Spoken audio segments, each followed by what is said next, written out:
Un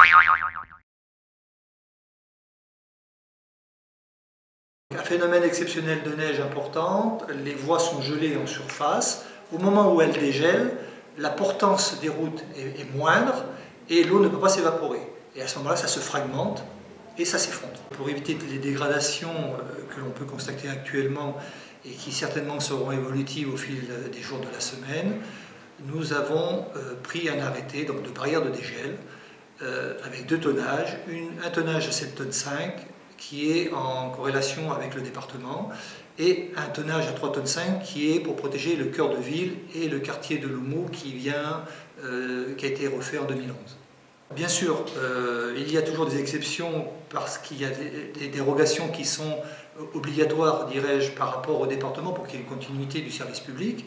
Et puis, il y a celles qui ont été décidées spécifiquement par la commune. Il y avait obligation des transports scolaires et qui ont été étendues au transport urbain.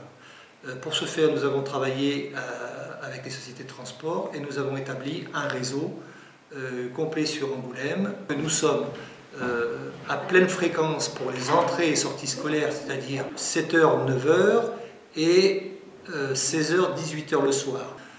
Sortie de ces fréquences scolaires, on divise les fréquences habituelles par deux, c'est-à-dire un quart sur deux. Donc les déchets ménagers, eux, vont continuer la collecte traditionnelle, simplement en divisant, en ramenant les tonnages à 15 tonnes, qui sont aujourd'hui quasiment divisés par deux.